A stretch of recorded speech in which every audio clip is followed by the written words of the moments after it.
भक्तेभ्यः अहिंसा परमो धर्म की आचार्य गुरुवर श्री कुंद कुंद भगवान की आचार्य गुरुवर श्री ज्ञान सागर मुनि महाराज की आचार्य भगवान श्री विद्यासागर जी महामुनि राज की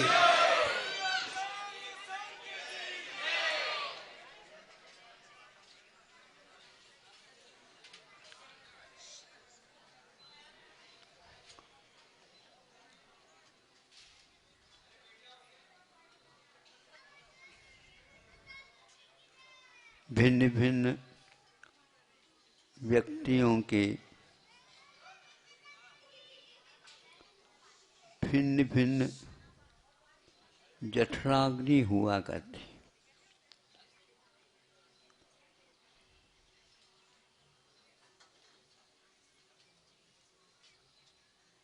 जठराग्नि अनिवार्य है।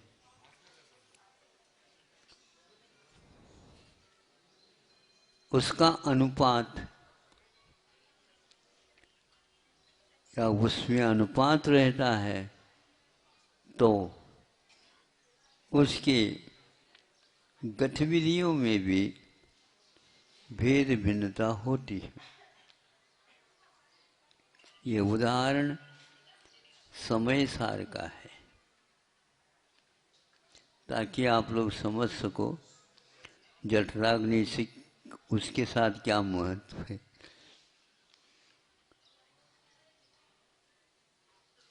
तो उस अग्नि के कारण वह खाया हुआ अन्न पचता चला जाता, भिन्न भिन्न रूप में उसका परिणमन होता चला जाता है। पहलवान होता है, इधर भोजन करता है और वो भी ऐसे नहीं कि घटिया। हाँ, हाँ। तो गरिष्ठ का पचाना भी अनिवार्य है, तो इधर खा लेता है और उसके अवधि के अनुसार वह है उसको दंड भी लगाता है। दंड लगाना आरोग्य के लिए कारण है और दंडित करना वैराग्य के लिए कारण है। उसकी उपेक्षा होती है भोजन की, तो वह उसका उद्देश्य यह है कम समय में वह पच जाए अथवा पूरा पच जाए, रुके नहीं पेट में वो। इसके लिए वह दंड लगाता।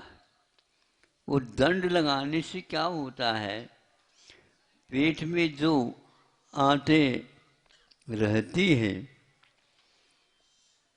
बड़ी आंत और छोटी आंत। बड़ी आंत का अर्थ ही है लंबे में ज़्यादा नहीं रहती हूँ, लेकिन उसके साइज में आकार प्रकार में बड़ा रहता है वो, किंतु छोटी आंत अलग रहती है।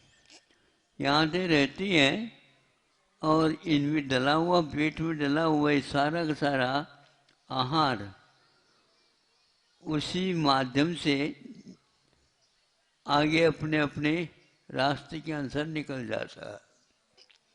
उस दंड के कारण उन आंतों में सक्रियता ज़्यादा हो जाती है, परिवर्तन जल्दी होता चला जाता है। इसमें आचार्यों ने कर्म सिद्धांत में कुछ कर्मों का सहयोग भी बताया। इसमें स्थिर और अस्थिर नाम कर्म का उदय भी रहता है, तो एक साथ इन दोनों कर्मों का उदय रहता है। वहाँ पर उदीरना चलती रहती है, उसकी अवधि बनी हुई रहती है, कालावधि और क्षेत्रावधि। उसमें से वह अन्न खाया हुआ जो कुछ भी वह आगे बढ़ता रहता है। जिसकी जठराग्नि तेज नहीं रहती है, उसके आंतों की जो क्रिया रहती है वो मंदी रहती है। नहीं समझे?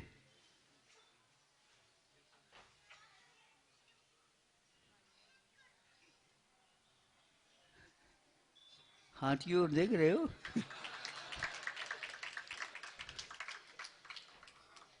अब पहलवान का जो रहता है ना, जिसके, हाँ, तो वह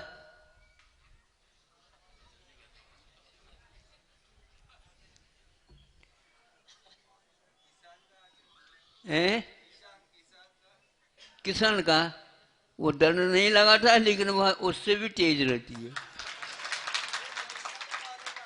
हाँ, नहीं समझे? ये चुन चुन कर खाता है, वह चुन चुन पिन कुछ नहीं है, वो खाता है और हल चलाना प्रारंभ कर देता, ठीक हो जाता है। हाँ, ऐसा है। तो यह सक्रियता अन्य किसी कार्यों में न रह करके उसी उसी क्षेत्र में रहती है, उसकी जठराग्नि तेज हो जाती। तो वेग आत्मा के भाव आदि आदि होते रहते हैं, किंतु श्रद्धान जैसे जैसे बढ़ता चला जाता है कि नहीं हमें इतना करना, हमें इतने करना, लेकिन कालांतर में जा करके पहलवान हार जाता है, किसान कभी भी हारता नहीं। सुन रहे पहलवानों? खाने के लिए तो सब इवन अच्छे अच्छे चाहते हो, लेकिन किसान देखो जो कोई भी है वो खा लेता है और वह रक्त के रूप में चला जाता है और उसको बचता नहीं कुछ भी, और वह काम करता रहता है।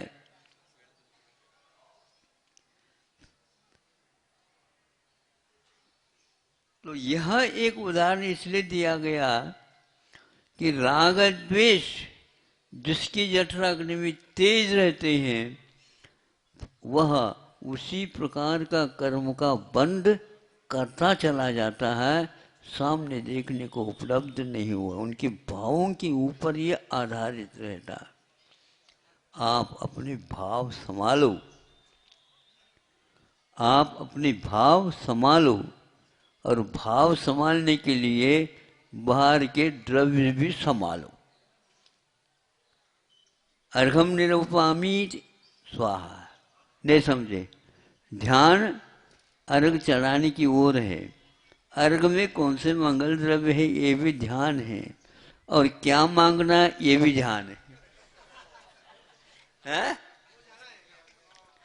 हाँ, तो जन्म जरा मृत्यु विनाश ना है। जन्म क्या है, मरण क्या है, मृत्यु, और इसी प्रकार जरा, जन्म जरा, ये क्या है, क्यों है? तो आचार्य कहते हैं जिसकी जठराग्नि राग द्वेष की ज्यादा रहेगी, उसका जो उतना ही लंबा चौड़ा और जीवन रहेगा, तो बना ही रहता है। कितने दिन से आ रहे हैं पता नहीं, इतने दिन तक आप काम करेंगे ये पता है, जब तक आपकी जठराग्नि तेज रहेगी इसकी, तो ये होगी। उसी के ऊपर खून बनता है, उसी से इन आंतों में सक्रियता रहती है, पूरे पूरे आपके अंग और उपांग भीतर के आप विश्राम कर रहे हैं, लेकिन वह अविश्रांत काम चलता रहता है। नाड़ी चालू है तो नाड़ी चालू ही रहेगी। आप सो जाएंगे, आप अनेक प्रकार के विचारों में अंतर लाएंगे, लेकिन नाड़ी चलती रहेगी। यदि मान लो आप डर के साथ हो जाते हैं तो नाड़ी में भी उसका प्रभाव आने लग जाता है। इसलिए आप अपने श्रद्धान को मजबूत बनाए रखिए, आप अपने ज्ञान को समीचीन बनाए रखिए, और आप अपने आचरण को योग्य बनाए, मोक्ष मार्ग के योग्य बनाए रखिए। निश्चित रूप से आपका रात दिन वह कार्य हो रहा है और उसमें कोई भी दखलंदाजी नहीं हो सकती, उसमें कोई भी अवधान उपस्थित नहीं कर सकता। असंख्यात गुणी निर्जरा उसकी बनी रहती है। यह उदाहरण देकर के उन्होंने कहा कि जिसका जैसा भाव होगा उसी के अनुसार कर्म काम करते रहेंगे। निर्जरा की व्यवस्था, संवर की व्यवस्था भी होती रहेगी और आश्रम और बंद में भी बहुत हल्कापन रहता है।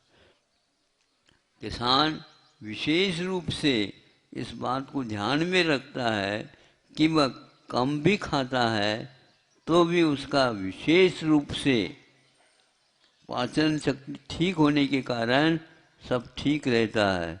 और पहलवान ज़्यादा खाता है, नहीं समझे, ज़्यादा खाता है और उससे ज़्यादा बनता है तो इससे कोई मतलब नहीं, लेकिन पहलवान कसरत तो करेगा ज़्यादा लेकिन काम कुछ नहीं करेगा, नहीं समझे। किंतु किसान कसरत नहीं करेगा लेकिन काम उसका बहुत होने के कारण श्रवण भी ऐसा ही होता है। पहलवान का नाम श्रवण को नहीं दिया गया, किंतु किसान जो श्रमशील है, ये दोनों बहुत पास पास है। श्रम करने वाला एक प्रकार से किसान होता है और श्रमण उससे आगे का रहता है। ये दोनों एक प्रकार से इस ढंग से ईमानदारी के साथ काम करते हैं। बाकी जो ईमानदारी की ओर है, हम क्यों कहें बेईमान लेकिन ईमानदारी की ओर होता कौन है बताओ मुझे। वही तो धीरे धीरे वही बनता, लेकिन जो बनता है वो कहाँ से बन रहा है, उसी से तो बन रहा है। तो धीरे धीरे ईमानदारी आप बढ़ाइए और अपने कर्तव्य की ओर सजग रहिए। तो हमने सोचा कि देखो कितना उदाहरण बढ़िया दिया है। जो रात दिन चल रहा है, भीतर पेट में क्रियाएं चल रही हैं, उसी प्रकार मुनि महाराजों के भी बहुत सारे अनेक कार्य करते हुए भी भीतर के आचरण का, पुरुषार्थ का कार्य उनका आगम के अनुकूल चलता रहता है। इसलिए आप लोग सामयिक करते हुए घंटों बैठ जाओ तो भी मुनि महाराज आहार भी कर रहे हैं तो भी वहाँ असंख्यात गुणी कर्म की निर्जरा उनकी हो रही है। वेतन बहुत लंबा चौड़ा है, नहीं समझे। आप कितने भी कार्य करो आपका वेतन अलग है। और मुनि महाराज जो हैं कैसे भी करें उनका वेतन अलग है। धन्य है वे मुनि महाराज जो ऐसे एक प्रकार से 2400 घंटा 12 महीने वर्षों तक प्राण जाने तक अथवा जीवन तक ये कार्य करने का संकल्प उन्होंने ले रखा है। इसलिए किसान को 4-5 महीने फुर्सत मिल जाती है, लेकिन मुनि महाराज को कोई फुर्सत नहीं मिलती। उनको तो एक चातुर्मास हुआ, आगे बढ़ो आगे। शीतकाल हो गया तो गर्मी आ गई, तो कहीं बार जाकर के विश्राम करें ऐसा नहीं है।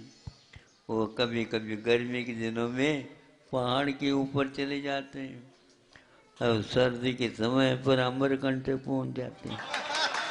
अहिंसा परमो धर्म। आचार्य भगवान श्री विद्यासागर